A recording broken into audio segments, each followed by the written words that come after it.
Good afternoon. We'll run through the housekeeping. There are no fire alarms scheduled for this afternoon. Therefore, if the fire alarm sounds, please evacuate the building immediately. Fire exits are located in the usual places. Everybody's been here before, sorry. We have got some new people here. Fire exits are located at the rear and side of the room. Over there, or over there, and straight down the stairs. And if you're going down the stairs at the far end, go out straight into the street. Do not come back into the building and go through reception. And we'll meet in the War Memorial Park and probably get wet. Please note the meeting is being webcast live on the internet. Check with the officer for confirmation. I've got a nod. Please can all members and public switch their phones off or turn them to silent.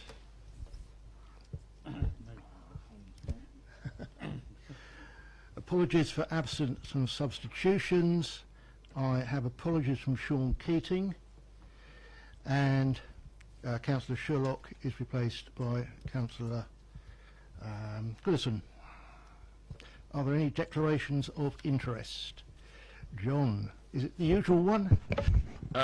Almost. No, my son no longer works for Pricewaterhouse, so that's solved that one. But my daughter-in-law works for KPMG in Frankfurt, and they are referred to in the paper on Treasury Management, even though it's a separate company. I mean, KPMG in here and Germany are different, but just in case anybody wants to know. Thank you, John. Councillor Putty?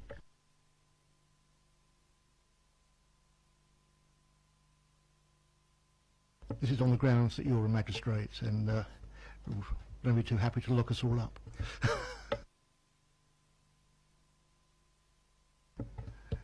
Okay. Urgent matters? None. Paper A. Minutes of the last meeting on the 29th of June. If there are no questions, we can approve those. Yes. Thank you. I'll sign those at the end of the meeting. Moving on to paper B, Use of Regulation of Investigatory Powers Act, RIPA, and it's Jackie Tatum to present. Thank you. This paper sets out the number of times that RIPA authorisation has been requested and granted, the number of times staff have been involved in any covert surveillance as part of a joint operation, and the number of times staff have viewed individual social networking sites in an investigatory capacity between the 1st of June 2015 and 31st of August 2015. So we have had no formal RIPA authorisations requested or granted, no joint authorisations, operations where authorisations been granted by the other authority, and a total of 11 viewings of social networking sites, and these are all one viewing or individual viewings. Internal audit, 3 viewings for fraud investigation. Planning enforcement, 2 viewings for planning enforcement purposes. Exchequer services, 2 viewings relating to overpayment of housing benefit and to confirm details of an individual. Licensing, a viewing to determine an allegation of unlicensed gambling. And the Community Safety Patrol Team, 3 separate viewings to establish correct details of individuals following littering offences and a safeguarding issue. Thank you. I have one question here which was passed to me by Councillor Keating, who thought that it was not appropriate for littering to actually be investigated by social media unless the litter was dangerous or toxic. Please note my objection. I said I would do this for the benefit of the record, but Jackie, have you got any comment? My understanding of the littering, so the viewing of the Community Safety Patrol Team, they are required to issue penalty charge notices if they are out of control and a littering offence occurs that they see happening. Quite often the individuals give false details or no details at all, and the viewing of the social networking site was to confirm the identity of the individuals was correct before actually issuing them with a penalty charge. So they weren't investigating them via social networking, they were just confirming or clarifying their details. Thank you. Are there any other questions? We'll note the report. Noted. Moving on, paper C, PricewaterhouseCoopers External Auditors.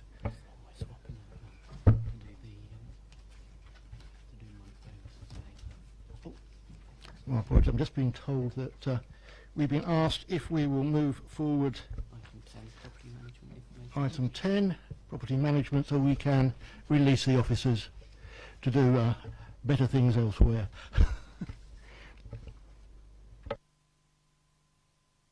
Good afternoon, members. It seemed appropriate to bring you an update of the work on a management information system which has been going on, as you're aware, for some years. We took a bit of a rain check last year, in as much as we had DTZ doing some work with us on an investment strategy, and that was signed off in April last year. And the rationale behind that was to make sure that whatever management information system we invested in was going to be appropriate for the work that came out of the DTZ work. This was something we agreed with the portfolio holder, and therefore, in effect, we put this on the back burner for a period of time. We've now sort of brought it back into sort of the mainstream, and we're out of the starting blocks once again. It has taken a lot longer than we thought, and I think one of the things that we perhaps realised after our initial foray into it was that to have a dedicated resource rather than try and do it with the existing resources was wise.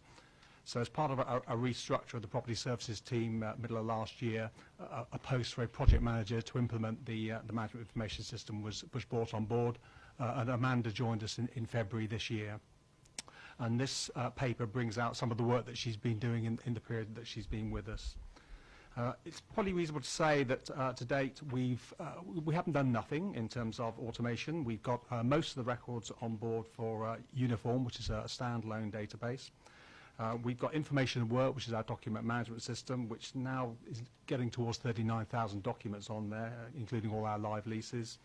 The Land Terrier has all been electronically put on the GIS system, bar a few difficult pieces of land where we are struggling to just tie up the final ownership piece, and that's with our legal colleagues at the moment. But the vast majority of our land is now electronically on the Terrier. So the piece of work we've now kicked off is, and Amanda can talk if you want to go into any more detail, really was to look at the options around a management information system. We looked at frameworks because we thought that was a good way forward, because we can call off a framework. But having done the investigation, I think the conclusion we came to that wouldn't be wise. So we're now going to do a full OG compliant procurement for management information, and we hope to go out in late October is the period we hope to go to the market. So that probably gives a brief overview. The paper sets out the progress. In the appendix, it gives just an idea of the complexity. Would you like me to stop there? But yeah, obviously, any questions that members like to ask, we can try and answer. Right. Questions? Councillor Leake.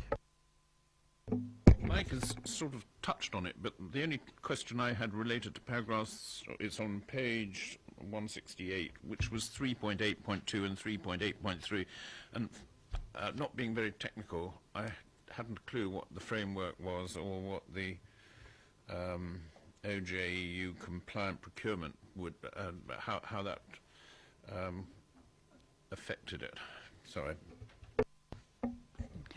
So if I can explain that some of the suppliers of property management information systems are available through framework agreements, and framework agreements are kind of pre-procured setup. So what we did was we looked at the suppliers which were available and looked at the frameworks, because they each comes with different sort of sets of issues, and on balance we decided that there were several issues associated with them which made it not the best option for us to pursue. So we decided to go for an open tender process whereby any supplier could potentially make a bid for the opportunity, and we would evaluate. Okay, all right. Councillor Potty. Thank you, Chairman. Yeah, have we got a backup system, and how is it really structured? And the other one is procurement process is likely to take 3 months, it says here, at 4.3. Can you just clarify that, please?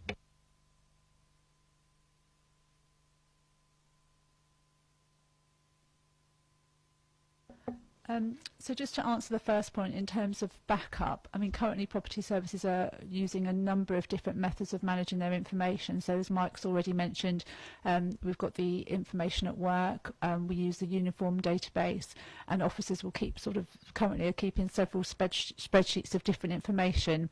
So the aim of this project is to bring all of that information into one system. So effectively we aim to replace everything that we've got. So, I mean, does that answer the question around backup? Why I ask about the backup is mainly, even like today we heard that there are lots of crashes happening in the IT system, and even like Apple has got something that is really, today they say that it's affecting their services and so on. That's why I'm asking that once we got these OJ and the framework here, how do we really secure the information that we hold? Well, at the moment, oddly enough, because we've got such a lot of paper records, our backup almost is paper, to be honest. So we do have the backup currently. Going forward, part of the specification, if you like, for the new system will be to ensure that we have adequate backup systems in place. So it'll be stored in more than one place, effectively. Sorry, Kevin, you wanted to add something? Thank you, Chair. I just wanted to say anything that's on the council's systems is backed up. So data from any of the systems, the main systems that the council's got, is replicated across in our data recovery centre, and likewise emails are as well. So there is the council has data backup for all of its live systems, and anything that's on a spreadsheet that's saved on a network drive is also backed up at the end of each day. So the council does have backup of its information so that it can recover from points in time should it need to. Thank you, Chair. Thank you. This is very clear. Thank you. Councillor Parker. Thank you, Chair. I rather bravely ventured into Appendix A. Having got sort of halfway into it, I thought at least that was courageous to do. I'd like to ask if I can be told what NAPME is, first of all, so I can maybe... I'm on page 173 of 190, 173.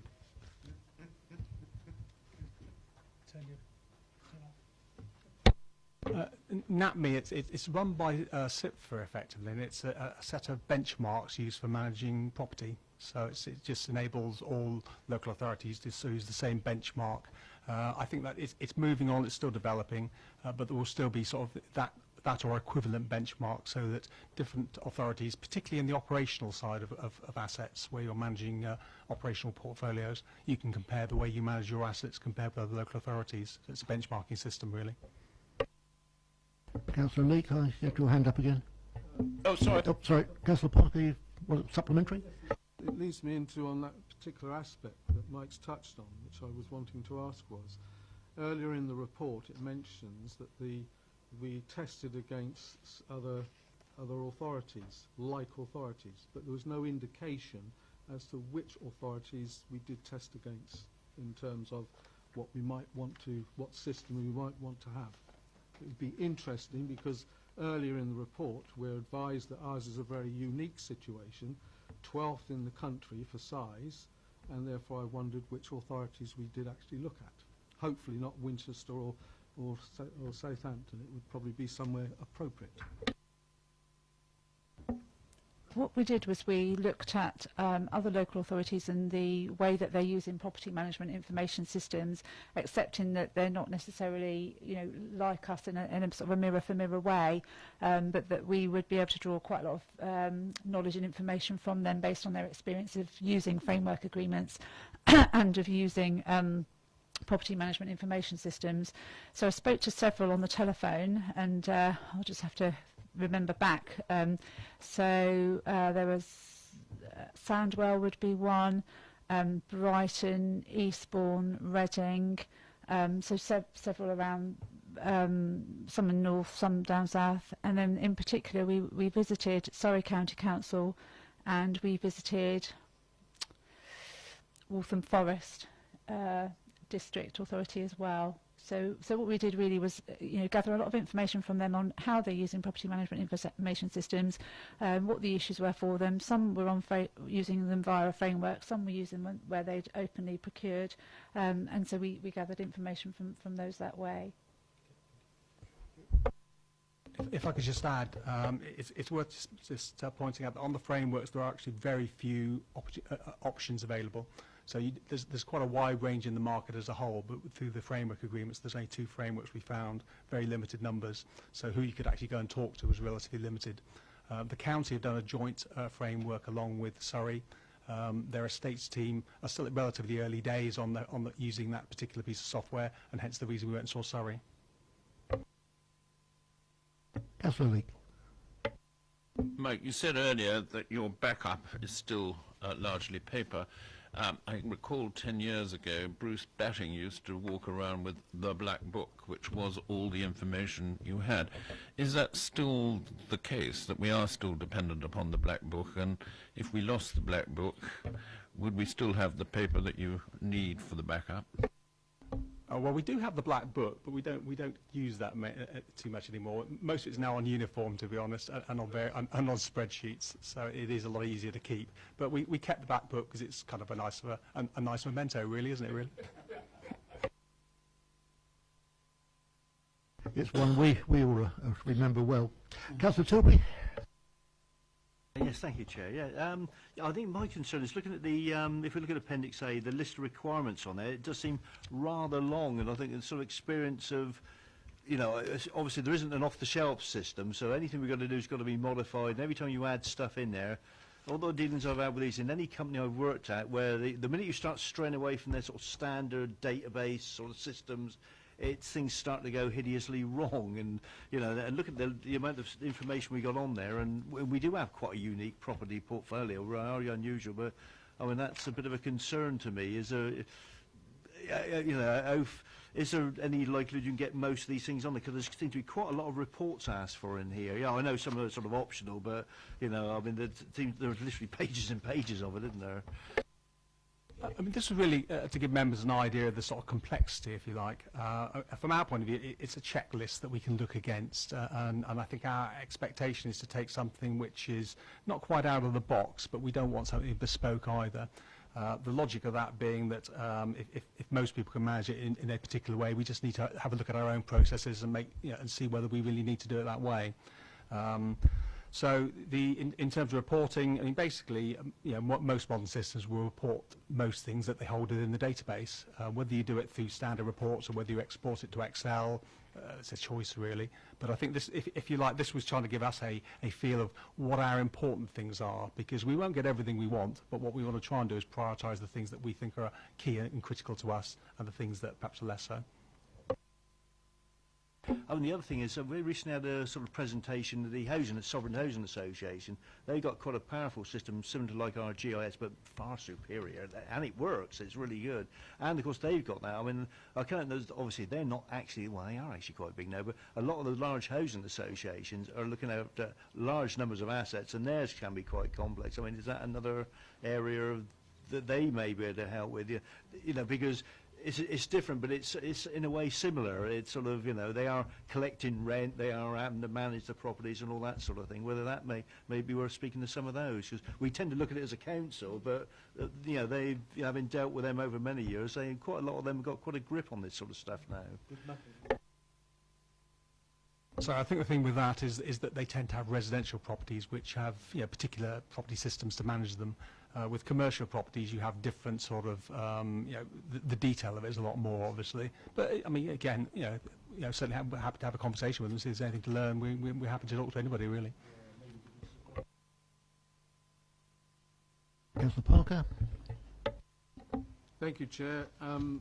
Reference is being made to page 167. Top of the page, carrying on from 166. Reference is made under the rationalisation of the current system, weeding the deeds packets. And I wanted to ask to ensure that whilst this work is being carried out, there's an eye to ensure that there's nothing that may be of historical interest not being discarded, because that would be a tragedy. I can assure you that is happening.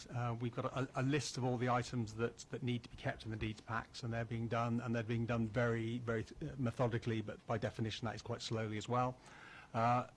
Anything which is of interest in a historical sense, we're keeping as well, because because it's interesting, and I know we have passed some, sort of kept some things ready and had conversations with the county archivist as well. I think we can be assured that the Black Book will be put on public display at the end of the exercise. Sorry, Councillor Parker, do you want to come back? Councillor Parker. Please, Councillor, go ahead.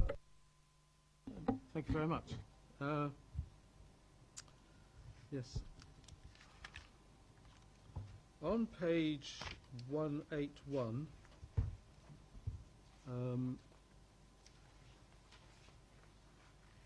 item 5, it mentions the Property Management Information Service enables officers to make only the changes needed to be made to certain records. I stumbled a bit over the English there, but what I want to ask is the current system, and certainly is the system that we will take on in future, going to have some form of security device that ensures only authorised officers will be allowed to make any changes to the data? The simple answer is yes, and there will be an audit trail as well to make sure all changes are suitably audited as well. Thank you very much. Last question, Chair, and again it's just an understanding. On page 182, under We Want, UPRN.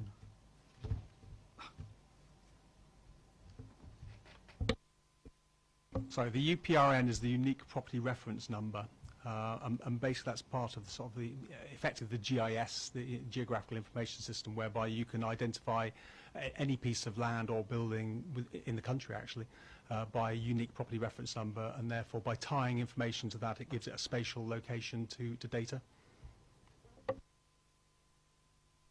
Just one observation under that, Chair. The glossary was a bit lacking. Point taken. Councillor Faulkner. Thank you, Chair. Mike, the last time we met was in the Wellington Boots in the floods of St Marybourne last February, before I was elected. But just to make an observation, I've spent my life in the IT industry and did an awful lot of procurements under what then was OJEC, which was the European Communities rather than the European Union. In those days, the standard procurement cycle was 49 weeks. Things are obviously changing. You're obviously going into quite a complicated situation, even though the capital budget's only 250,000. I wondered if we might have, say, just a paragraph monthly update, because I think, for instance, when you go through the first stage, you'll get a plethora of ways of approaching a solution, which could take you into all sorts of areas you might not foresee, because nowadays there are so many different ways of approaching systems development, be it a package, modifications, agile, etc. So I think you need to be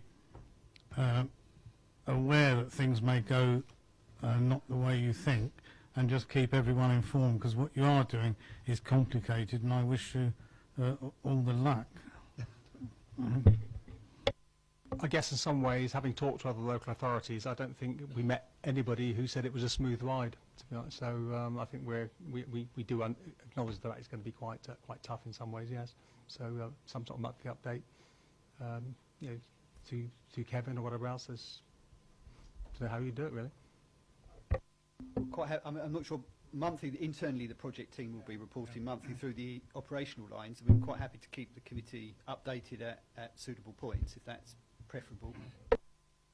Yeah, I think all we're looking for is if a will has fallen off and there's, say, a 1 or 2 month delay, which is perfectly, say, justifiable, it would be useful to know, such that we don't get, say, a hit with a big one at the next committee meeting. Yes, I say we do a monthly report to the programme board anyway, so if Kevin flags up any the exceptions, really, isn't it? Right. Oh, sorry, Councillor Flemmore. Yeah, following on from those 2 points, given that the initial budget was agreed nearly 18 months ago, in April 2014, is that a realistic figure these days? I suppose the honest answer is time will tell.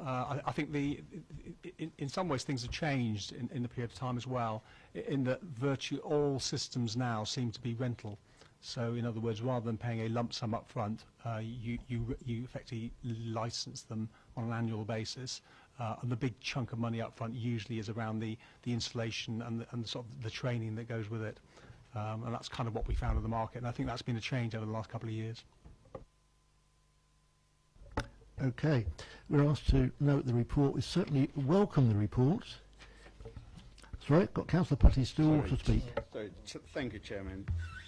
Just a general question that I want to ask is, have we got a full audit of our property portfolio? Because I remember some years ago, when I became a councillor, that Carnival Hall was one which was leased when the lesser wanted to. Nobody knew who really owned it. So the answer to that is yes, we do. We know what we own.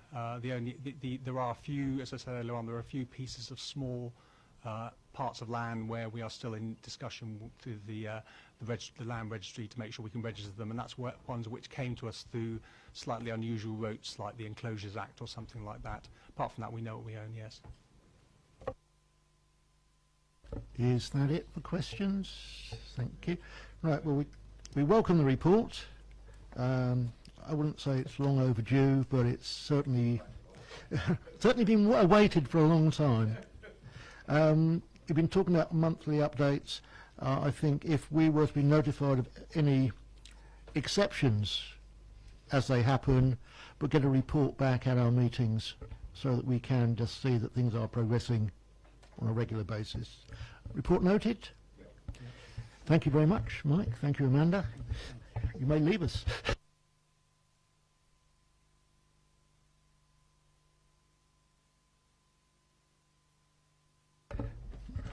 Back on the agenda, we're now looking at paper C, but before we do that, one thing I omitted to do at the beginning of the meeting was to welcome Ellie Cole, who's the Democratic Services apprentice, who's come along today to see just how well some councillors can behave. So moving on, paper C, she'll compare us with others. PricewaterhouseCoopers External Auditors, ISA 260 report, 1415, draft letter of representation, and Amanda Blackman and Dan Deacon are here from PwC. Welcome. I think it's over to you. Thank you very much. A number of you will know me, but for those of you who don't, I'm Anna Blackman. I'm the partner responsible for your audit with PwC. You will notice I'm not Harriet, who will have been here in February to discuss the audit plan with you and will have been here last year. Harriet had a baby a week ago, so is understandably doing other things. So in the paper in front of you, we highlight 4 things that have changed since the plan that came to you. The first one is that you've had a change of engagement leader. I was the engagement leader before Harriet picked up the audit, so I know you, so that hasn't had a significant impact on how we've been doing the work. The second thing we have flagged so I'm on page 11 of 197, just so you've got your page numbers right. We have increased the risk rating in relation to your property, plant and equipment valuation. That's as a result of just finalising the planning work and thinking about the level of misstatement that would be necessary for the accounts to be wrong when you have a very big portfolio of assets. Also, it's been an issue that's been raised by the people who regulate us, so our regulators, in terms of the attention. What essentially that means is that we have done more work on the property, plant and equipment valuation than we have done historically, Bigger sample sizes are a key driver to that, and quite a lot of work around the inputs to the valuation, which I'll come on to. We have also changed how we have calculated materiality. Reference back to the previous discussion about property management information systems. You are quite an unusual council. You have a very significant property investment portfolio, and that makes you quite different in district council terms. So we've had a look at that and had a look at what that means for materiality. We have set an overall materiality, therefore, based on your assets for the year, but also recognising that everyone is very interested in what impacts council tax and the collection fund. We then have specific materiality, which is the number you will be used to seeing based on expenditure for the year. So essentially what that means is we are applying a higher level of materiality to your valuation of your estate, which is nearly £500 million. But anything that is affecting council tax, so essentially anything income and expenditure wise, we've applied a much lower level of materiality to. When Harriet came in February, she talked to you about the level of reporting. We call it a de minimis level to the audit committee and agreed that that would be £50,000. That hasn't changed. So that's flagged in here. We also flagged in the audit plan that there were some tenders underway for services that the council was looking to procure, which PwC was submitting proposals as part of, and had we been successful, we would need to discuss with you and report to you how we would manage the threat to our independence as your auditors. You appointed other firms to do that work, so there isn't anything that I need to report to you in this paper, but that's just flagged because it was something we said we might have to do. In terms of where we are with the audit, when we wrote this paper about 10 days ago, there are a number of things that we still need to do. We've closed off the majority of those. We are still waiting for a couple of bank confirmations. We have to write to your banks and your investment companies to get external confirmation of the balances that you hold at the year end. They are notoriously difficult to extract from those organisations. We are chasing them frenetically, and we will get those this week. Sorry, John. Councillor Leake. May we know which banks are being difficult? Because I don't see why not. Not off the top of my head. I couldn't sit here and give you a list.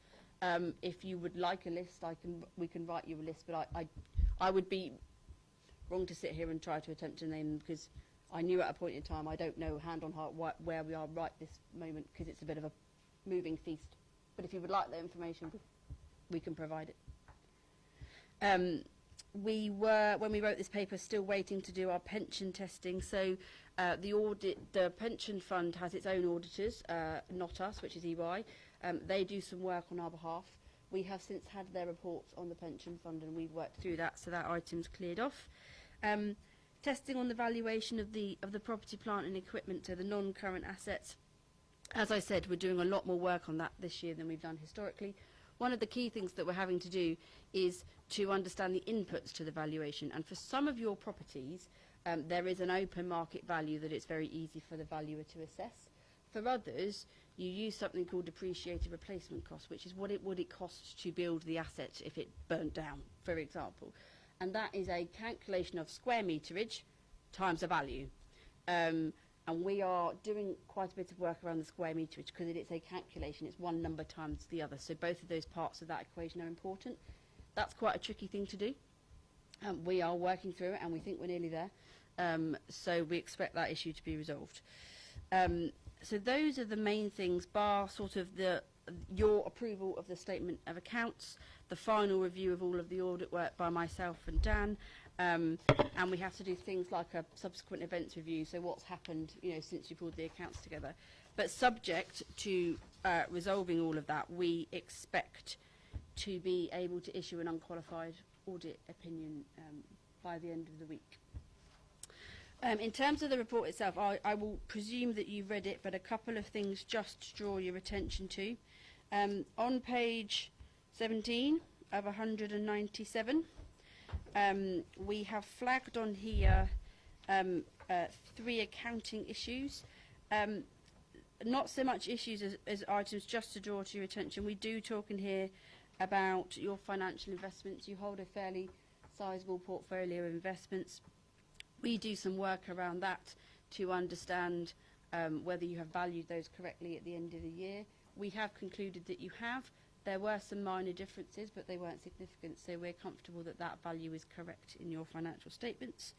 We draw your attention to the property, plant and equipment valuation.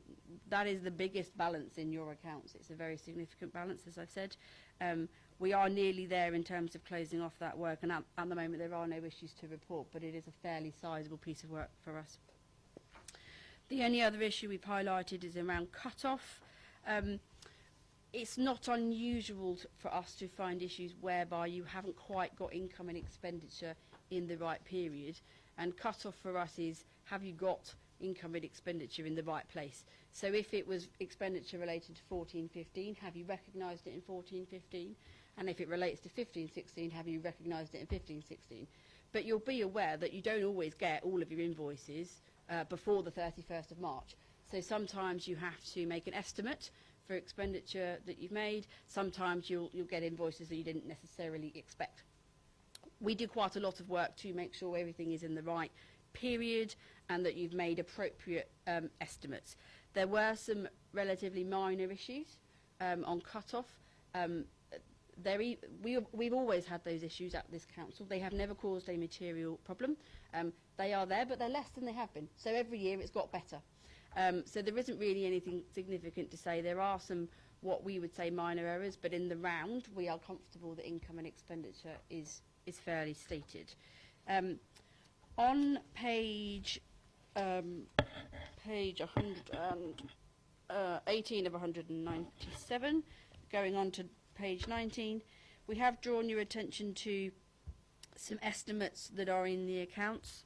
There are always estimates in sets of financial statements. You don't always have every single piece of information you would need. A part of our work is to ensure those estimates are reasonable and based on appropriate evidence. We're comfortable the estimates that you have made in the statement of accounts are reasonable, but you as the audit committee need to also be comfortable that they are appropriate. So they are drawn to your attention on here. Page 22 of 197, we've reviewed the annual governance statement. The version that will be signed off, we're comfortable, contains everything it needs to contain.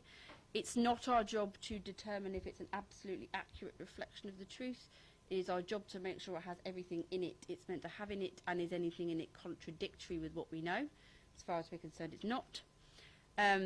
On economy, efficiency and effectiveness, the extra part of the audit opinion for a local government body and most other public sector organisations is an assessment we have to make of value for money. That's based on two criteria set by the body that used to be the Audit Commission, around financial resilience and around economy, efficiency and effectiveness. We don't have any concerns to raise in relation to that, so that part of the opinion will be clean. Page 24, risk of fraud. You will recognise, hopefully, the stuff that's in here. This was in the audit plan. We discussed it with you at the time.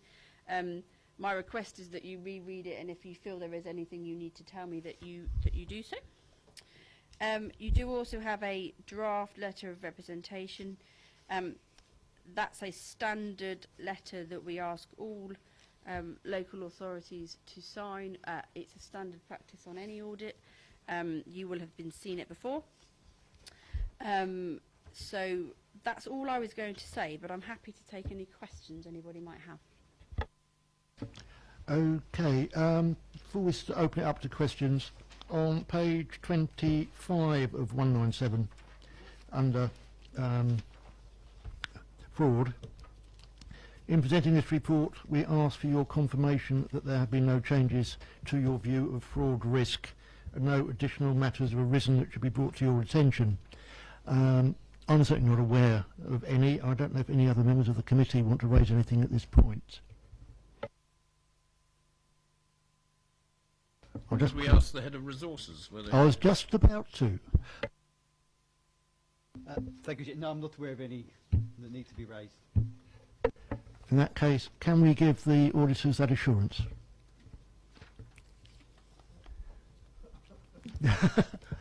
We know of no matters, so that's all we can say.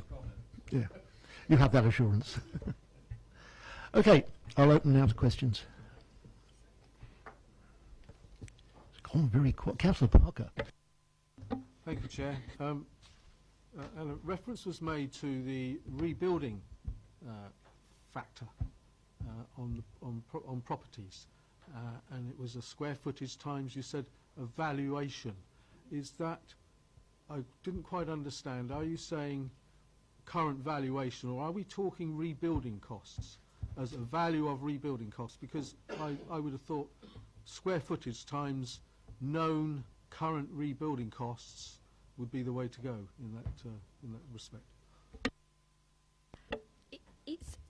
It's based on it varies by asset, but generally it's square footage times what it would cost to rebuild that asset now.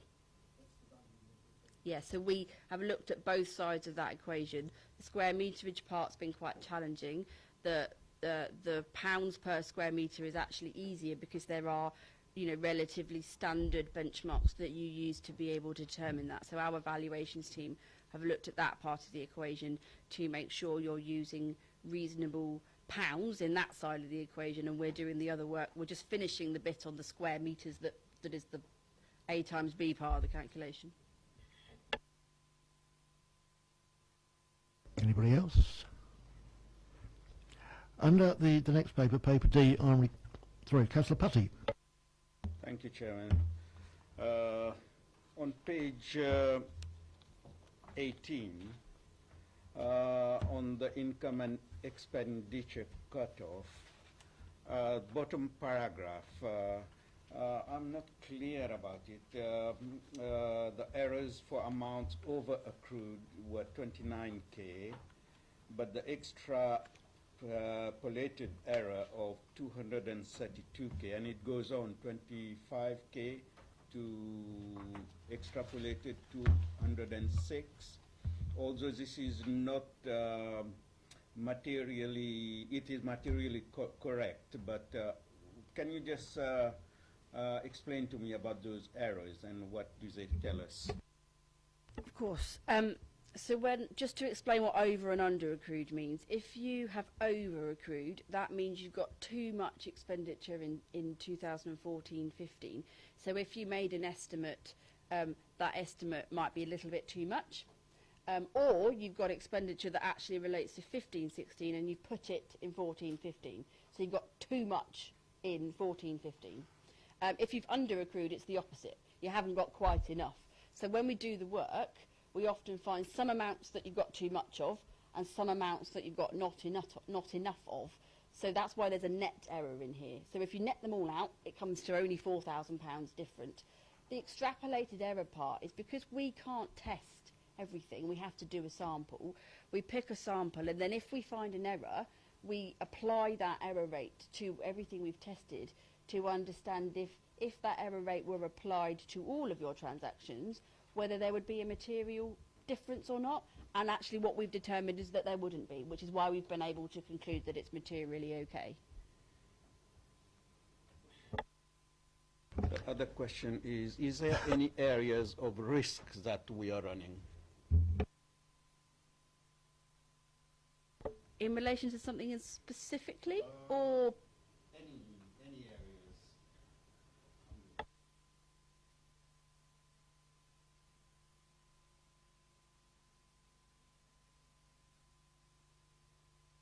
Vance. Yeah, we have got in the whole paper as to where we are with everything. All I'm asking is there any areas where we are running a risk?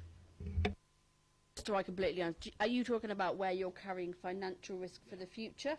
Okay, so the council is exposed to all sorts of financial risks for the future, not least what will happen on government spending, what happens to, funding for benefits, those sorts of things. So I will let Kevin kind of pick up the future. In terms of your statement of accounts right here, right now, we have flagged in here a number of estimates, and so those are where you've made your best guess about future liabilities and the future value of your assets. They are by their nature estimates, so there is of course risk associated with those. We are, based on everything we've seen, comfortable that those estimates are reasonable, but that's not to say they won't be different in the future. The only other risk I would highlight is obviously the financial position of the council is very strong. You have a balance sheet that's very healthy. That puts you in a really good position compared to a lot of other clients that I work with. But that is just something that everyone has to be a bit mindful of, because I have to sign a going concern opinion that says this organisation is a going concern. Right now that doesn't cause me a problem, but who knows where we'll get to. Does that answer your question? Thank you. And we do have risk reserves coming out of our ears, but the risk of a meteor strike is something we'll just have to live with. Now, you say that there are bank confirmations outstanding and there's still a little bit of work unfinished. Is there anything that would stop me signing the accounts at this point? I don't believe so. The bank confirmations, unless they come back and are different to what you've reported at the end of the year, and that doesn't, touch wood, that doesn't generally happen. And we think we're very nearly there on the square meterage in terms of the inputs to the valuation. So I expect to be able to sign the audit opinion by the end of the week.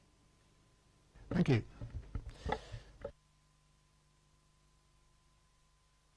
Not sure what we do with paper C. We just got to, right. We just got to agree. We confirm with agree with the conclusion. Do we agree? Agreed. Splendid. So we can move on to paper D, which is for Dean. Thank you, Chair. This is paper D on page 36 of 197 on the statement of accounts for the year ending the 31st of March 2015. These are the accounts that the auditors have just reported to you on. The purpose of this report is to present those accounts for approval, and they're set out in Appendix 1. Preparing, auditing and approving the statement of accounts is a long process. Draft accounts were prepared and published and circulated to this committee back in June. The draft accounts have now been audited, all bar those outstanding items, and their findings were on the previous paper. And I'm pleased to say that in this report there are no changes to any of the figures in the primary statements reported in the draft accounts. Those draft accounts, you may be aware that we had a training session where we walked our way through those accounts, and I tried to give explanations of what the accounts mean and how they all fit together. And also the accounts have been reviewed by two of the members of the committee, and I'd like to say thank you to Councillor Leake and Councillor Gardner for volunteering to carry out the review.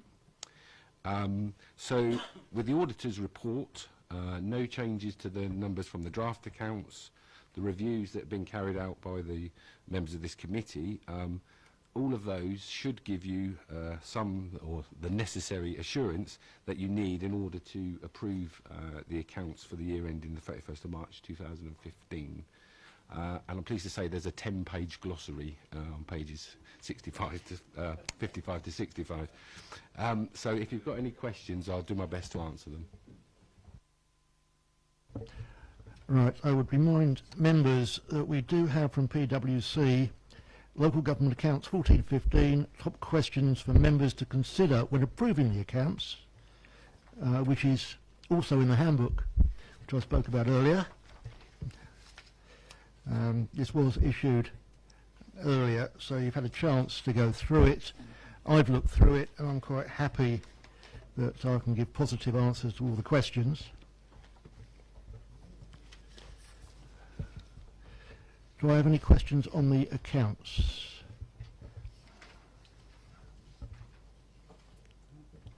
No? Sorry, Danny, you waving? Yeah.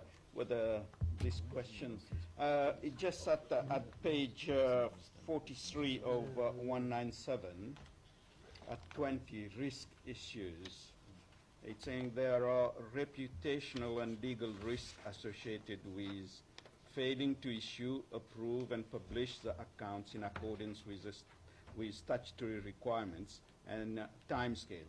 Was that done within the time scale? Yes, as reported to the committee back in June, I took a report on the process, which highlighted the fact that we needed to produce the draft accounts and authorise them for issue by the end of June, and we need to approve and publish the final accounts by the end of September. And obviously we're on track with today, and if we get the audit opinion signed off before the 30th of September, we'll be able to publish it on our website on the 30th of September. I would point out to the committee that we're here to approve the accounts today, and we haven't done that yet, so we can't answer Dan's question. Any other questions? Do we approve the accounts? Right, I will sign them.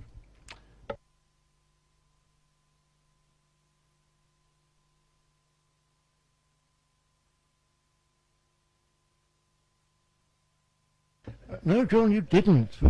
Councillor Leake, would you like to mention it now? Moving on.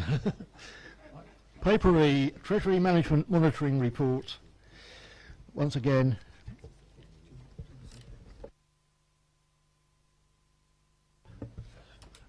and I think we do owe a thank you to PwC, as it is their final year of their contract. I must admit, it's a pleasure to see Anna back. I remember her from the last time I was on the committee. Lovely to see continuity. It's been a real pleasure, and we're really disappointed that we won't be carrying on as your auditors. The team here are one of the easiest teams to work with in terms of the quality of what they produce, and we really enjoy working with them. It's nice to have clients who want to get things right, because not all of my clients are there. So we wish you all the best with your new auditors. Thank you. And I understand you will be staying on at the end of the meeting to talk to members in the absence of officers, so you can tell us what you really think. Thank you. Paper E, Dean. Yeah, Treasury Management Monitoring Report. Sorry, I'm a bit jet-lagged. And I've got a cough. Okay, this is Paper E on page 114 of 197. This is a Treasury Management Monitoring Report. This report is part of the normal quarterly reporting, but as there wasn't a committee meeting since June, what we've done is provided a month 4 report rather than a first quarter report, so it's a month more up to date, as it were. As reported in the Treasury Management Outcome Report, which came to this committee in June, interest rates have not increased in line with market expectations or market forecasters, and this has meant that not only was there a shortfall in last year's outturn, but we're also forecasting, because we did the original estimate some 9 months ago, we're also forecasting, no surprises, that we're going to have a shortfall this year, and that we may need to revise our estimates. So we're forecasting a shortfall similar to last year's of 272,000. The two main reasons for this were that we had expected to have been invested in our diversified credit funds. We expected to have 30 million in them for the whole of the year. We now expect to have 20 million in for the whole of the year and 10 million for half of the year. And this was, again, reported in the outturn report, that we had an issue with one of the prospective fund managers, and we had to stop the process and start again looking at alternative funds. Also, the second reason is that we had expected to have £40 million in external cash plus funds, and we're now expecting to only have 15 million in those funds. And for both, or for all of the investment in external fund managers, we're now anticipating the returns to be lower than we had anticipated due to the general market conditions. It's probably worth saying there's been quite a lot of debate at recent council meetings about what the council should be doing with its cash investments. And so what we've done is we've put a new section in the report, which will develop further, that starts to sort of break down the treasury management portfolio down into the 3 distinct tranches of cash that we have. And those tranches have been discussed when we've been formulating the treasury management strategies, but they don't seem to come through in the sort of monitoring reports. So what we're trying to do is an attempt to show the sort of different reasons for holding the cash balances and the limitations on what we can and can't invest in on those balances, and the aim being that to sort of more align the outturn performance and the actual performance against the treasury management strategy. So there's a new section in there, and we'll develop that as we go on throughout the year with the monitoring reports, and we'll start to break down the portfolio. Instead of just showing it all as one big portfolio, we'll have effectively 3 portfolios that will sort of you need to add together to get to the total position. So there's the three areas of the strategic cash, which we've got no long-term plans to spend at the moment. The operational cash, which will be money which we have got plans to spend, we're just temporarily investing it until we spend it, and then our sort of day-to-day cash flow cash, and that's explained in the report. So if you've got any questions, I'll do my best to answer them. Thank you. Right. There's a shortfall of 272,000 which we're talking about offsetting from the interest rate reserve. The interest rate reserve standing at 1.1 million. Interest rate reserve? Okay, 2 million I'm told. But can we please have it pass through reserves this time, as we did discuss at the last meeting, and not offset against other savings? Any questions? Councillor Leake. Brief one. Well, what actual rates do we get on our local authority deposits with Middlesbrough and Swindon and Uncle Tom Cobley?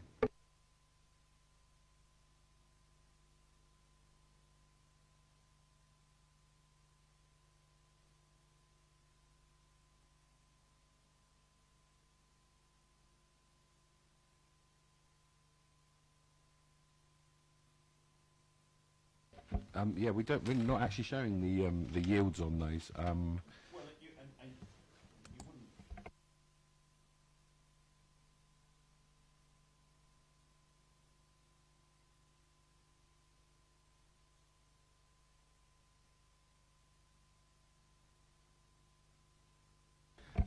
All of the local authority deposits were fixed deposits.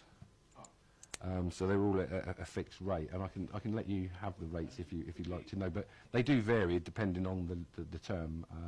You know, some 5-year investments we've done at sort of 2.5%, those sort of rates, and some shorter stuff we've done at sort of 0.5%. So it just depends on the periods. In that case, is it possible to note the rate we're getting? I mean, presumably it's Middlesbrough, for instance, it's one deposit at a certain rate. I mean, it would be quite useful to note that. And the period, well, no, it gives us the date, doesn't it, the maturity date, but the coupon would be quite useful. Yes, noted. We did actually do it it was requested, I think, by Councillor Tilbury at the last meeting, that for the gilts, because it was a bit confusing because it was showing the coupon and he wanted to know what the actual return we were getting was, that we actually included in there the yield and the year that we actually the year that we actually did the investment. So it might be an idea to carry on the actual sort of what return we're getting from each of the investments all the way down the page on that appendix.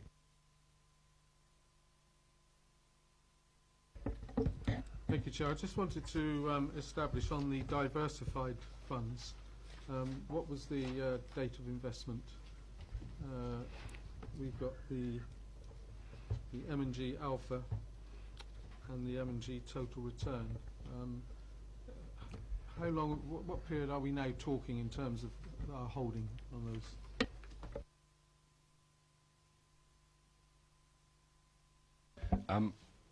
From memory, we invested the 20 million it was 10 million with M&G Alpha Opportunities Fund and 10 million with the Total Return Credit Investment Fund in December.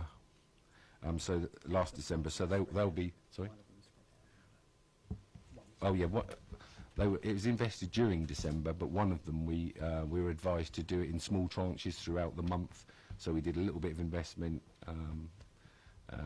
each time over the course of the month. But basically, they've been in since December, and obviously, so for this year, they'll be in for the full year. And the other investment which we're about to do is with BlackRock, which isn't on here yet, but we're in the process, so we'll hopefully get that in before the start of the second half of the year.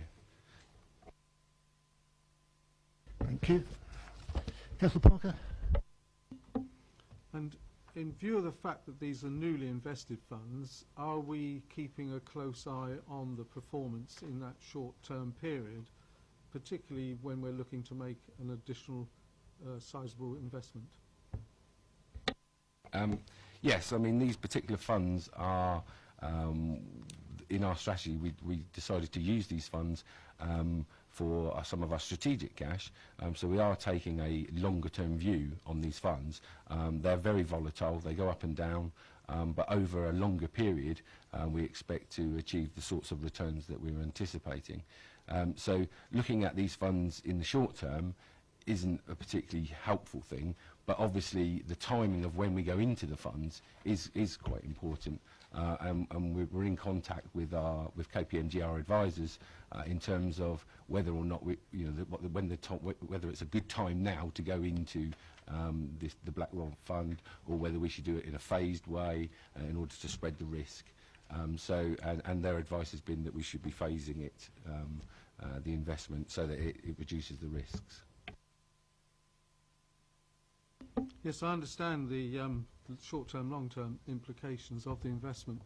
What I'm thinking of in terms of there's quite a diverse choice of investment managers.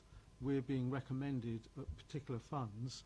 Are we going to monitor comparable performance of those funds recommended to us to those that are also available on the market, like any other individual that would do such investments? Yeah, we actually pay KPMG to provide us with information in terms of how these funds are doing and how these funds are doing compared with other funds, and we have every 6 months we have a meeting with them. They'll be coming down to explain the performance, and I believe we actually invited members of the committee if they wanted to come along to those meetings to discuss the performance of the funds. Keep going. Chair?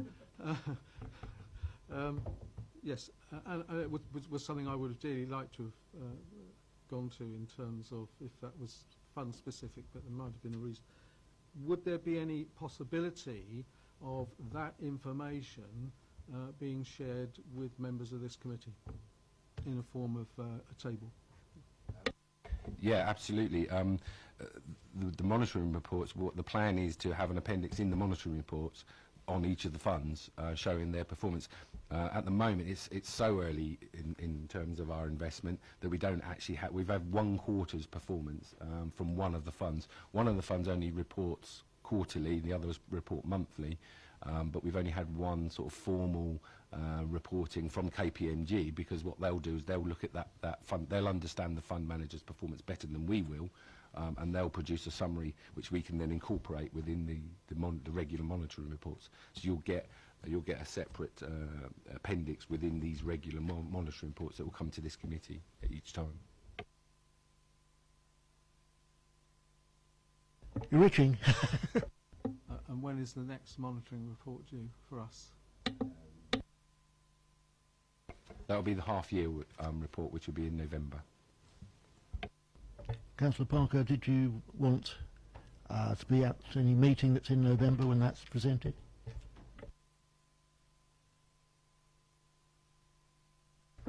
Okay. I mean, I'm not sure Dean actually responded specifically to the point, as I understood it, raised by Councillor Parker. I mean, this is going to be a table which shows what other fund managers have achieved in the same period, is it? That's what I think Councillor Parker was looking for, and I'm not sure that Dean's answer was quite the same thing. We haven't, because it's so early days, we haven't actually established with KPMG what information they're going to provide for us in terms of, we've got a meeting with them, we're going to sit down and say, right, this is the type of information that we need to provide to the audit committee, and part of that, looking at that information, will be whether it's worth comparing those funds with other funds, or whether it's just looking at the performance of the fund over time. So you know, we haven't actually established yet what information we'll actually bring to the committee, but we'll bring whatever information we think is relevant and pertinent. Councillor Parker. I thank John for that. Can I quickly dive in, Chair, then, and make a recommendation? Well, no, sorry. Can I make a request through you, Chair, that one of the essential things we would wish to look at in terms of this new venture is a comparative table of how the funds recommended to us are performing comparable to other funds available on the market. It's essential. That does not seem unreasonable, but beware of judging short-term performance on a long-term investment, because it's dangerous. Councillor Faulkner. Yeah, if I could just make a statement which you maybe comment on to do with that, is that looking at our cash fund, which is substantial in our performance over the last year or two, we're getting more and more statements out of the Bank of England and the Treasury, particularly over the weekend, saying we should increase inflation to 4% in order to reduce debt. Interest rates will stay at 0.5% or even lower, and retail customers should start paying to have their bank deposits. All of which makes me feel slightly nervous that cash deposits are reducing. So should at some point we as a council, presumably for February, ask Cabinet to review our investment strategy, whether it should be slightly increased in risk, because at the moment it's virtually zero risk. Yes, I mean, every year we bring the Treasury Management Strategy to this committee, and in fact sometimes we have workshops where we look at the Treasury Management Strategy and involve this committee in those workshops. So the committee are heavily involved in formulating or helping to formulate the Treasury Management Strategy. Councillor Putty. Thank you, Chairman. How much do we know about BlackRock? What we got here, approved external fund, BlackRock government. The world's largest investor, Dan. Yeah? Yes. AAA, S&P is saying, and Moody is saying A, capital AA. So what's their recent, how have they been performing? I think the fund that you're referring to is not actually the diversified credit fund that we'll be going into. I think that's the Sterling Liquidity Fund. So that's a short-term cash fund, so they're just investing in sort of 3 months, 6 months cash instruments. Councillor Putty, I realise that your experience of finance is limited to the penny banker at Hatch Warren, but BlackRock is very well known.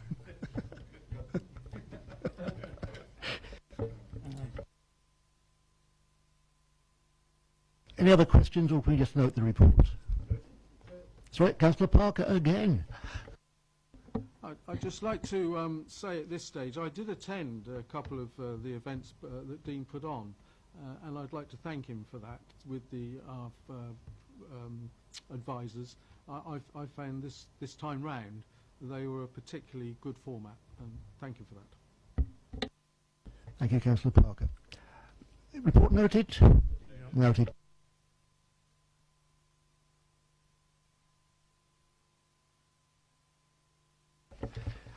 Paper F, Internal Audit Progress Report, May to August, and Richard Beban is here to introduce. Thank you, Chair. Yes, this is the regular progress reports that I bring to this committee, referring to this time the work we've undertaken between periods of May to August this year.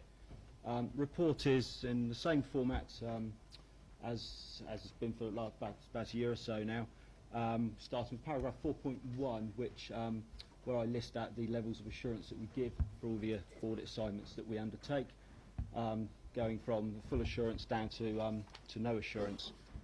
Then 4.2 will be familiar to all regular members, the categories of recommendations that we give for fundamental down to merits attentions.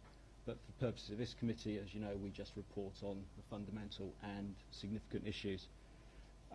So leading on to the work that we've actually undertaken in this period, the 5 audits that we've done are shown in the table in paragraph 4.3.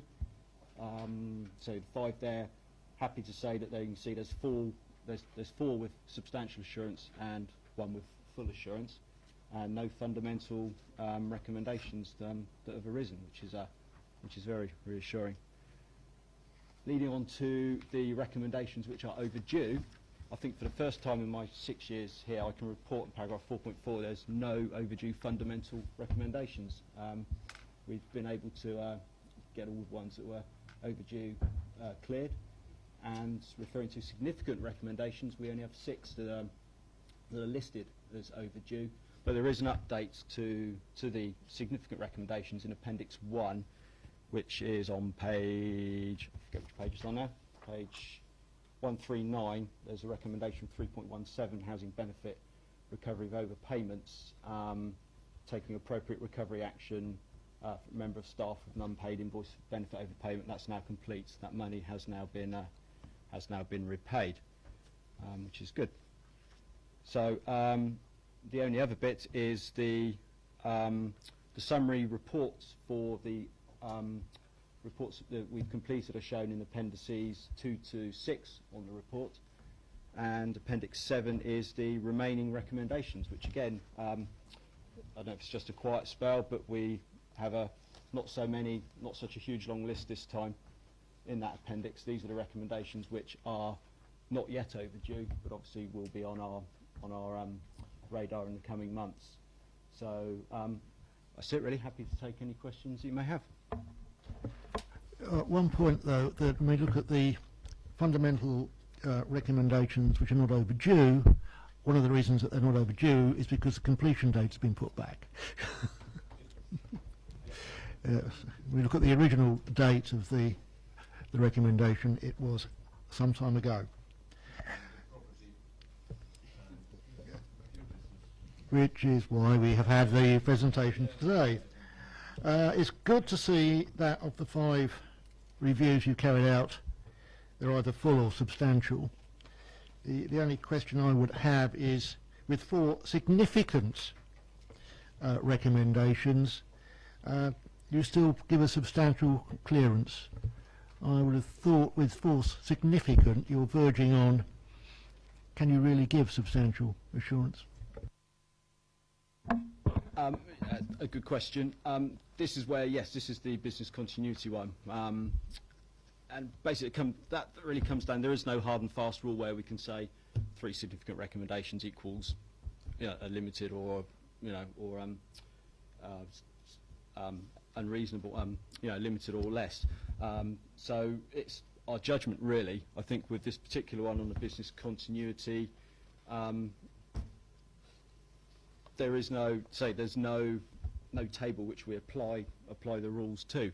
Just comes down to our judgment and how we think the recommendations will be addressed. I think it's a fair reflection of the overall situation. Business continuity, as you know, is a big area, and I don't think those what we've categorised as significant mount up to anything that would, I think, a limited assurance or reasonable assurance, I think probably would be unfair in this particular circumstance. Thank you. If we can take questions as we go through appendix by appendix. Appendix 1. Councillor Faulkner. Yes, under the business continuity, What's the relevance of the police to this? Because they've now got quite a large chunk of our property. So if we got rubbed out, do we have a liability to provide the police with alternatives? Not as far as I'm aware. The business continuity, the scope of our audit, we look at the systems that we're responsible for.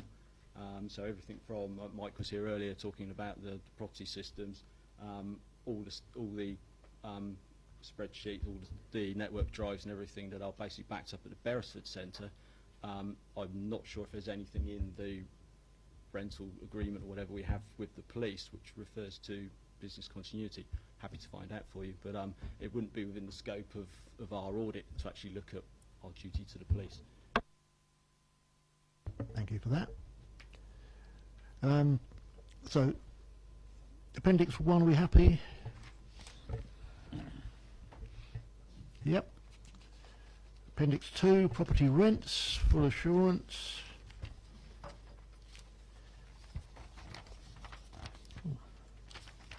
Appendix 3, business continuity, we've just talked about. We happy with that?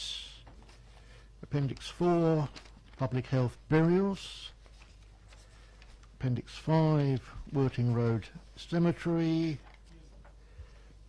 It's a very minor comment, but in key findings, the second, control objective 2, all burial records are accurate, with any changes being recorded immediately. How can you have a change?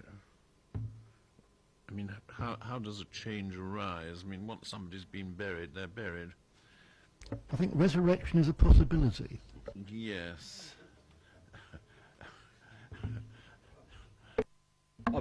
There are minor administrative changes which undertake.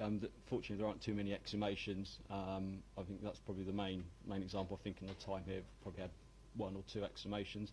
But whenever there is one, we do report separately on that within the audit. But it is any minor administrative changes to the records. Yes, we wouldn't expect many significant changes at all. How do you know something is a minor administrative change? I mean, this is the bit that's getting, you bury somebody, and presumably that's the end of it. But it just seems a very odd concept to me. What you have, the cemetery officer is still required to maintain the old ledgers with the burial records in, and he also has the epilogue system as well. And what we found is there's been some minor discrepancies, nothing to actually affect the information with regards to the burial plot. It is a administrative error difference between the two. Whenever we've highlighted, we've come across them, then they've been amended they've been amended immediately during the course of the audit. So nothing of any concern. Tilbury. Oh, the only observation I would make is the other obvious one I can think of. Sometimes people are buried and someone is buried in there with them at a later date. I'm certainly aware of that. Certainly happens in Overton churchyard. That's at a later date. Often families or there's two or three or younger members or whatever on the same one. That would seem an obvious one where you'll get, and it could be quite a long time apart. It could be 30, 40 years later. It springs to mind. I'm aware of a few in Overton like that, but. Okay, Appendix 5.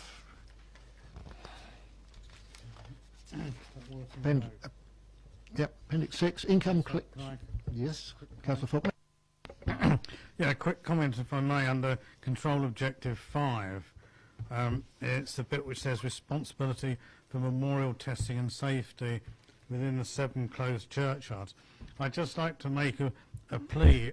3 years ago in Sheffield, I engaged the local MP, which turned out to be Nick Clegg, because I wanted to report this massive act of vandalism in a cemetery where my father-in-law is. It turned out Health and Safety had decided that all the memorials were unsafe, so they went and knocked them all over. And it was absolutely appalling, terribly distressful for people. So I just wanted to flag that where it says here, that the council currently maintains is unclear, that we don't end up in a situation where we go around churchyards with that sort of testing and decide that we're going to knock them all over without informing anybody, putting up notices. Thank you for that. Appendix 6, Councillor Parker. I totally agree, but I wasn't quite sure where that request was going to land. It's a good question.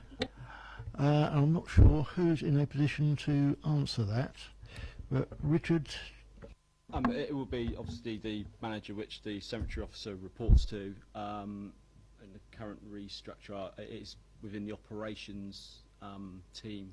The team leader for the operations will be the officer there responsible for that. Sorry, Could you pass on our concerns to the relevant officer? Thank you. Yeah. Councillor Parker. Could we just have acknowledgement back as well, please? That is something that I think it's. We can request it. Yes, request acknowledgement as well. Right, Appendix 7.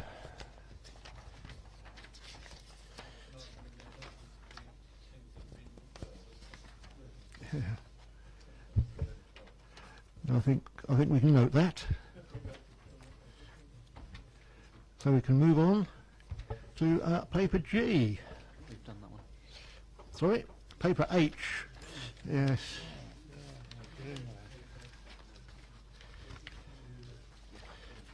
I'll ask. Have I missed one?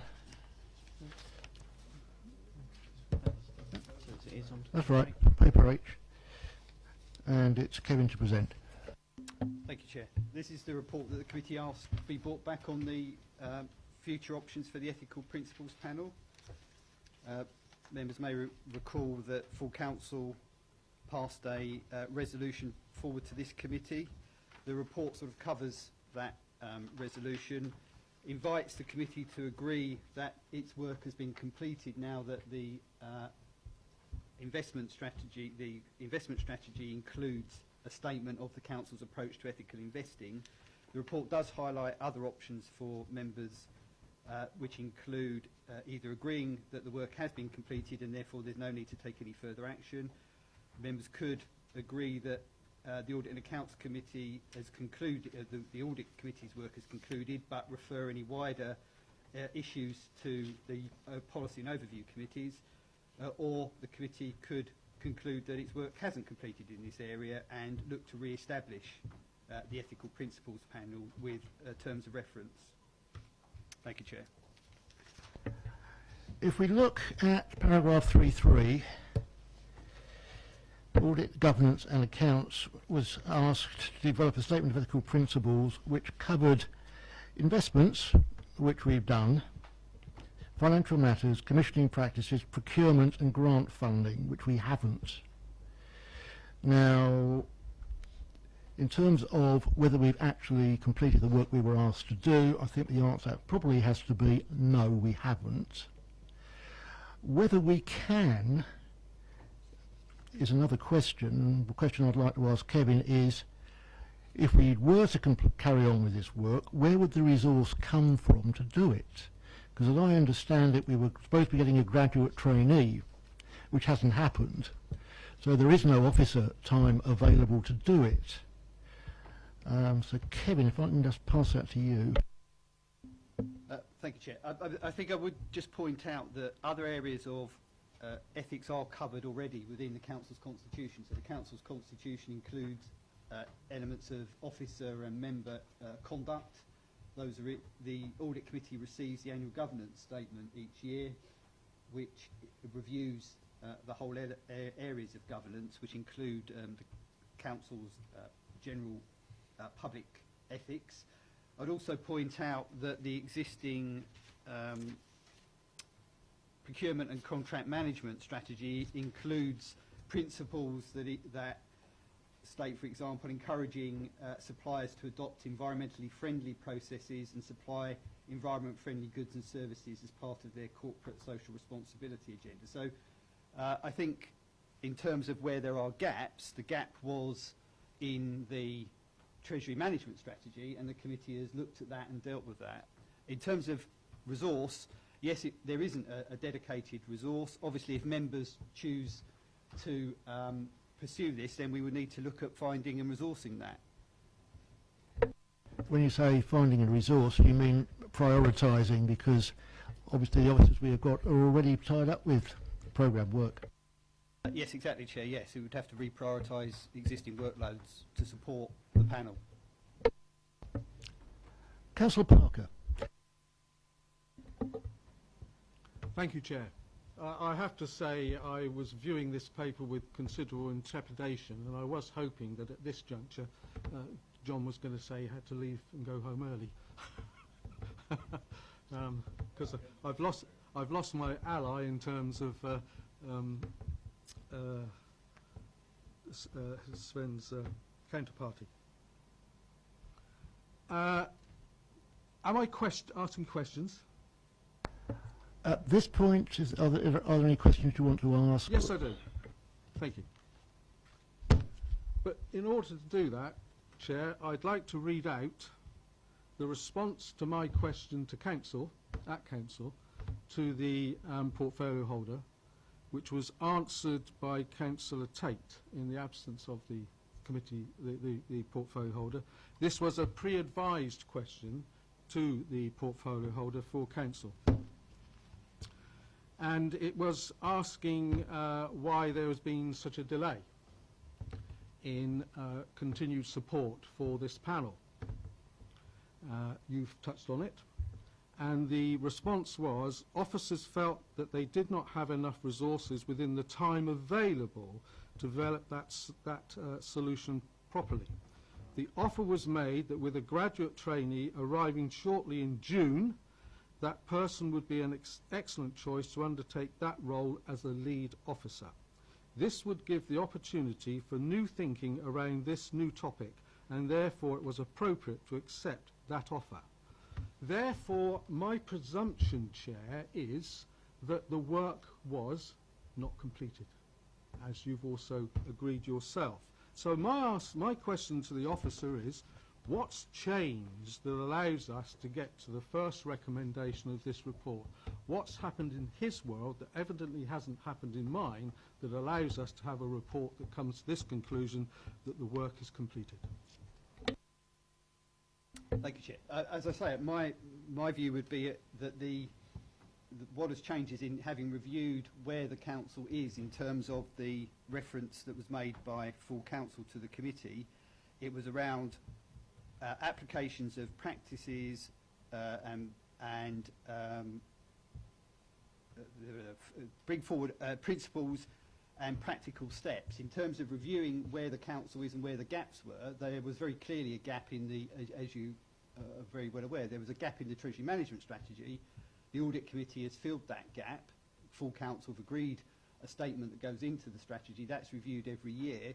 I don't believe, having reviewed the other areas, which are the council's constitution and the procurement strategy, that there are gaps in there that need further work being developed. That's that's my view, an officer view that's put forward in the paper. As I say, there are other options in there for members to consider. So in terms of what changed, all I would say is that a review looking at where the gaps were and where the prioritised work has been put in by the committee, the panel, and with the officer support, has filled that gap in my view. In terms of the answer to the question that you read out, the council unfortunately was unable to attract a graduate trainee in this year's cycle. So there is no graduate trainee. It's not the case that there is a graduate trainee and that person has been prioritised on something else. There isn't a graduate trainee resource for the council. What was anticipated that there would be one in June, there isn't. So we will need to wait another year for the processes that go through. So that's a matter of fact in terms of the trainee. Thank you. Councillor Parker, continue. Well, I'll continue there, Chair. That sort of brings me into comment, so I'm happy to wait till comment. I mean, I have no further questions. I have statements which I wish to make, which I happily move into straight away, but I would would ask for if other members have questions of the officer. I think if you... If you turn your mic off, I'll ask if there are any other questions first. Are there any other questions? Comments are welcome. My comments to the members of the committee and to yourself, Chair, is if you take away the actual issue of ethical investment, which itself probably is the contentious point here, we've moved into what I consider to be a very worrying trend in regard to how this matter has been handled. The council motion quite clearly states procurement practices, grant funding and commissioning practices. That was adopted by this committee. The panel was formed. In the early stages of the panel meetings, it was quite clearly noted that there was a desire to review those areas in regard to the council's practices in areas we've talked about here in this very committee meeting today, the vast resources we have in terms of property assets, leasings and contracts, property lettings, and there's not a, we don't have all of this information to our fingertips as we want. We were looking to move into areas of who are we letting our properties to? Is there any danger that we could be letting our properties to an organisation that we might as a local authority choose not to let the buildings to? The work is not done. I don't consider, Chair, that the officer's offer here of there being systems in place is sufficient. Where's this desire to review that's already there? We should always be looking to review, revisit, discuss, assess the situation, maybe where better processes can be put in place. This is why we have the paper that we've just discussed now. And I find it very disappointing that when you look at the draft accounts, when you look at the audit letter of an authority as wealthy as this is, we're saying we don't have the resources to continue officer support in this area. Well, members, I would say you should be very worried. Right, any other comments? Councillor? The answer is I'm not worried. I do believe that officers do a good job. I think one can overdo the ethical investigations. Largely, I'm sure all the lettings or whatever, they do check out who the tenant is, and I'm perfectly satisfied with what we do, and I don't have a problem with what is proposed in this paper. Councillor Faulkner. Thank you, Chair. Yeah, following on from what Councillor Leake said, I think there's a limit to how far you can go with these things, because whilst it, as you say, it might be quite clear when it comes to things like investments, it really becomes an attitude of mind and a sort of personal philosophy of how you approach your work and things. And it's very difficult to draw business processes, rules and regulations that go with them to try and govern every activity that people do in their council work. So my personal view is that having done, say, 80% of the contentious stuff, I don't think we should go much further, because we'll just go on an endless effort of trying to agree very minutiate detail. Well, I'd like to propose a way forward on this, because I think I agree with Councillor Parker, this work has not been finished. However, the work that is required is a major piece of work. Let's not kid ourselves on that, because we first of all want to decide what is ethical. We've then got to make sure that it's also legal, which means it's got to comply with European law as well as UK law. And I think we would probably want to be compliant with European law whether we came out or not. However, that's another matter. So what I would propose is we note that we do not think the work has been completed, but we do not propose to carry on with this work. We refer it back to the group leaders meeting for them to decide what further work is required and how they would recommend it be resourced. because I wouldn't like to take on that resource obligation from this committee at this time. Do I have support for that? Agreed. Can I just query that? Certainly. I thought you were agreeing to it. Is that one of the options that's shown here in the paper, or is that a new option? It's a new option, and I'm proposing that is the way forward. I'm proposing that the committee note that we have not completed the work as requested by Council, and that we refer it to the group leaders meeting to decide what further work is required and how it be resourced.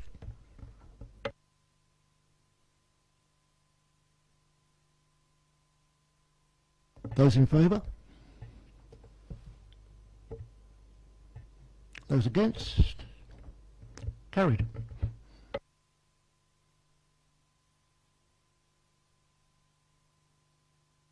Paper I.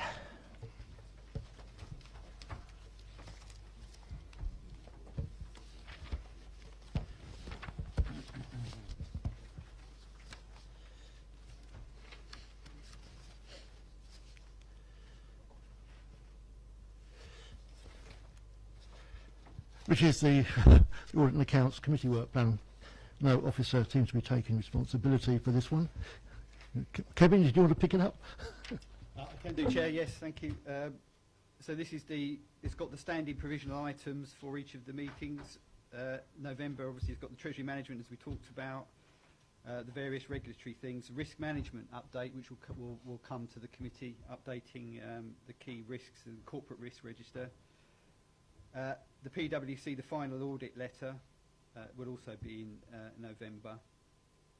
And then you've got through the new auditors and the audit plan in February's meeting, and then the internal audit plan and review of the work programme at the moment in April.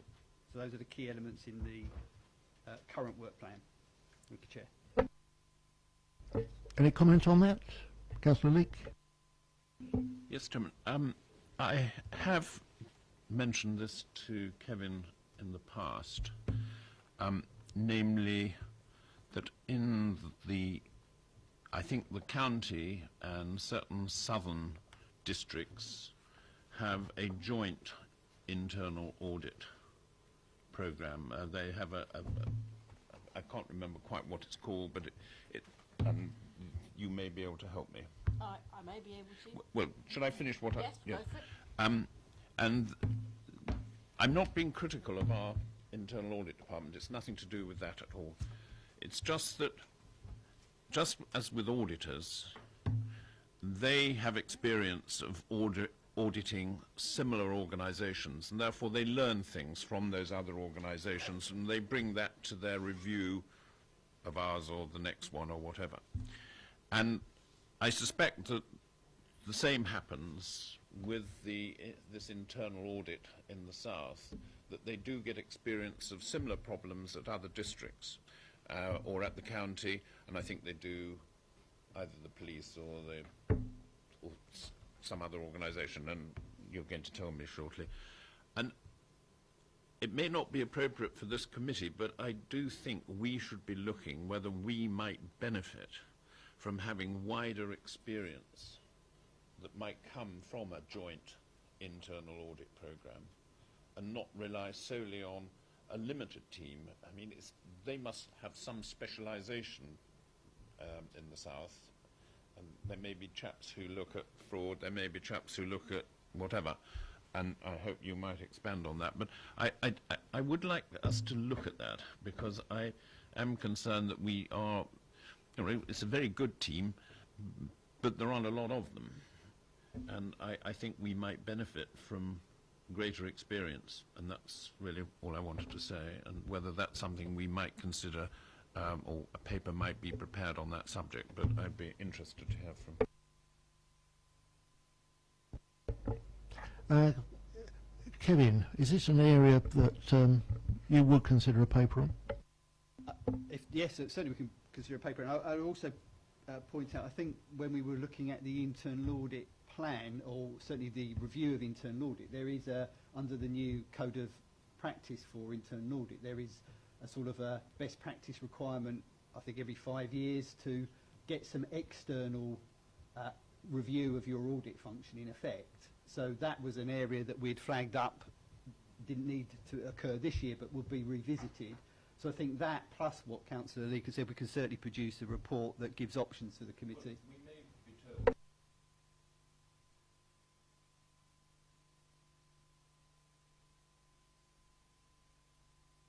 I'd welcome PwC's comments. It was an issue I was going to raise with them in the session immediately after the meeting. But whether they want to comment now or not, I don't know.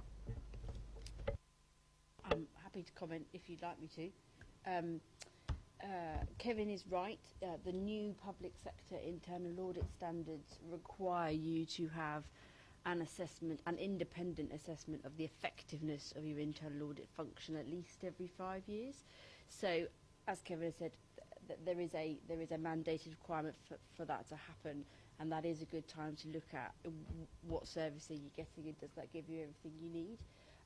What Councillor Leake is referring to is what we would call a consortium arrangement, and there are at least 2 of those that I'm aware of in Hampshire. There's one run by the county.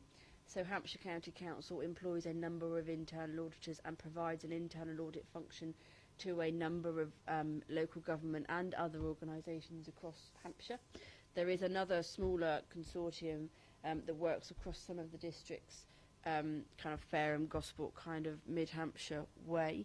The benefits of those types of arrangements are generally that you have a bigger pool of resource to draw on. So if someone, for example, goes off sick, that doesn't necessarily detrimentally impact your internal audit plan. It does mean you can potentially draw on a broader pool of people. Often IT is an area which is increasingly complex and you need some specialist IT auditor input into. Those consortiums are more able to employ those people because they can spread the cost. It would be very costly for every authority to have its own IT auditor. So that's another benefit. And the other benefit is that you get to see how it's done in lots of different organisations, and you can bring the good from and the bad, because sometimes it's helpful to know what's bad, from other organisations. So it gives those auditors another frame of reference and is not just about you as an organisation. There are downsides to those types of arrangements as well. I'm not going to sit here and say they're perfect. You do lose some control, for example, over the delivery of your internal audit plan. And then you have to be comfortable with the consortium arrangements. But they do exist in Hampshire, and that is something you could look at if you wanted to. Councillor Faulkner? Yeah, I just wonder if we as a committee should feed this back to our leader as something for the deliberations over the composite authorities in Hampshire. I love it when I have a mind reader sitting next to me who just puzzled out what I was going to say. I don't think it's appropriate. I mean, we don't know whether that's going to happen or not, and if it does, it's probably going to waste an awful lot of money.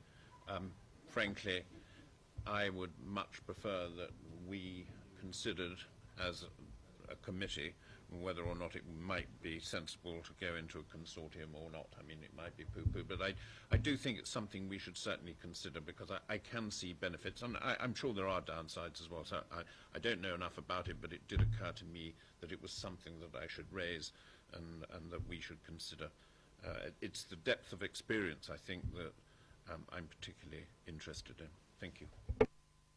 Thank you for that, John. I think it is a good suggestion. I'll pass it over to Kevin for a future meeting to include a paper in broad terms, looking at other shared services that we have with other authorities, and whether this is a possibility for something. Certainly happy to bring an option. I would again just remind members that obviously our internal audit team do also do the core audits for a neighbouring authority as well, so they have got experience of other and other council as well. I've only got 7 months to go, so don't take too long. We're counting the days, John. Items 12 and 13, sorry, 13 and 14, we have nothing. If you'd like to take a 5-minute comfort break, and we will resume with mics off to have a discussion with our auditors without the officers present.